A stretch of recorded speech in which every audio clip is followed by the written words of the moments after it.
Welcome. This video will focus on learning more about employing interdependence. Let's get started.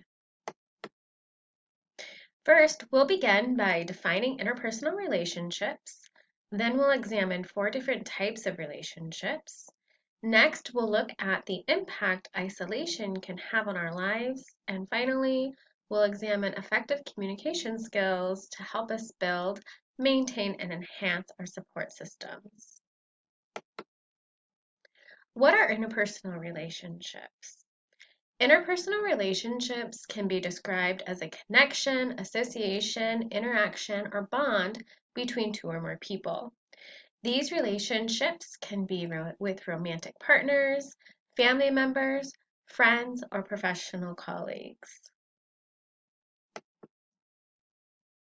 Take a moment and identify some of the interpersonal relationships that you have in your life.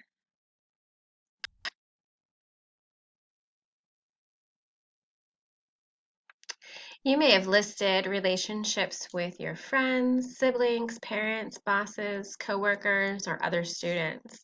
These are just to name a few, so good work. We need healthy interpersonal relationships in our life in order to meet our social needs as human beings. These relationships help us learn who we are, offer us support, and enhance our lives. Each relationship that we have meet different needs that we have. Each are important in their own way.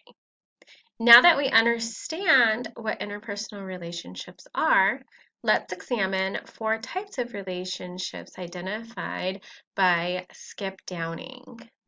Downing is the author of our textbook, and Downing identifies 4 types of relationships that we tend to engage in, and these include independence, interdependence, codependence, and dependence. With independence, there is a high value placed on not needing others for emotional support and to not be influenced or controlled. When taken to an extreme, though, it prevents connection with others from happening. Interdependence is the healthiest style of relationships. There is a balance of self and other, knowing when to accomplish something on your own, but also knowing when to ask for help.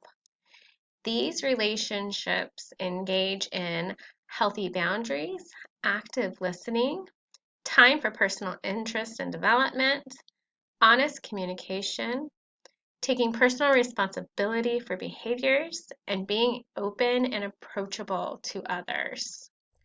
Codependent relationships, on the other hand, have an entangled sense of responsibility to another person. In order to meet their needs, they need to meet the other person's needs in order to feel okay about who they are. Dependent relationships. These relationships place an excessive need to be taken care of by another person.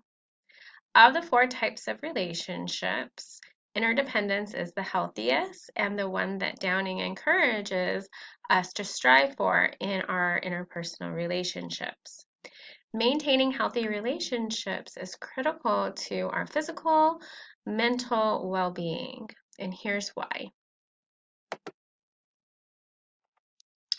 When we lack healthy, meaningful relationships in our lives, it can cause us to experience loneliness. Loneliness occurs when we feel a sense of being without others, misunderstood, not supported, or cared for. It's important to note here that loneliness doesn't require people to be absent from our lives. That's right, we can feel lonely even when we are surrounded by others. Loneliness occurs when we lack meaningful connections with others. As a result, loneliness can increase stress symptoms and depression and anxiety as well. According to Dr. Douglas Nemesic, Cigna's Chief Medical Officer for Behavioral Health, loneliness is more dangerous for human beings than smoking up to 15 cigarettes per day. He also describes loneliness as an epidemic that has an increasing physical and mental health concerns. In addition, loneliness is linked to inflammation and compromised immune system, increased mortality rates, and worse health effects than drinking excessively, not exercising, and obesity. Loneliness has devastating impacts on our health, and this is why we need to establish and maintain healthy interpersonal relationships as social beings.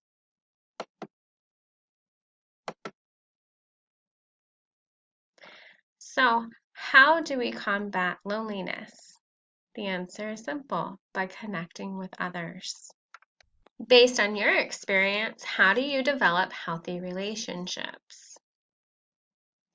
If you're thinking things like active listening, shared responsibilities, respect, empathy, kindness, then you're correct. And this list is not complete, but one thing each of these things have in common is effective communication skills. So maintaining effective communication helps us to build and manage relationships effectively. So let's examine effective communication skills with regards to the language that we choose. First, we use both verbal and nonverbal language to communicate. Both are important when sending and receiving messages. However, it's important to note that about 93% of the message we communicate is communicated non-verbally. So yes, it is not what you say, it's how you say it.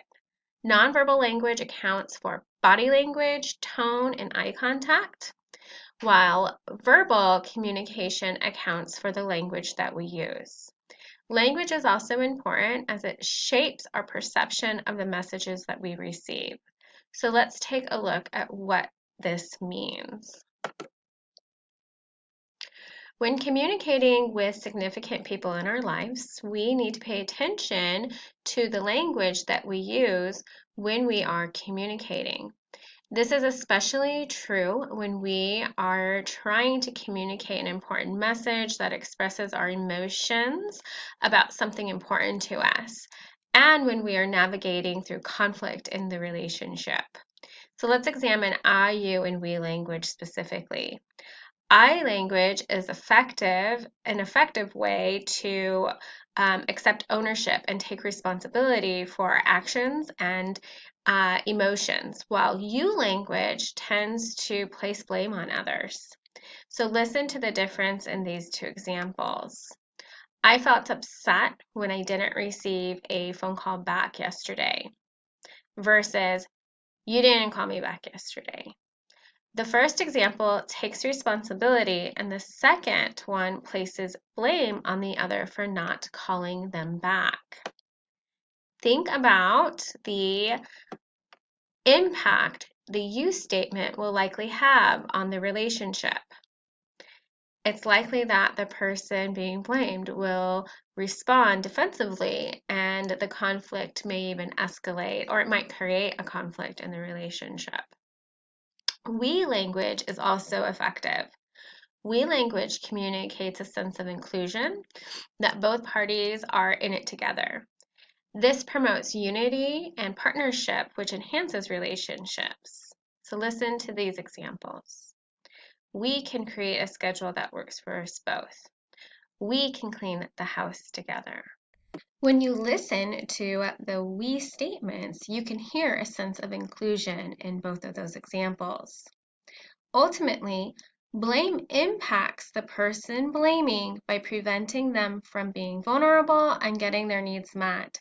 It causes the other person in the relationship to become defensive or check out altogether, and as a result, it harms the relationship itself. It also prevents an opportunity for meaningful connections to be made.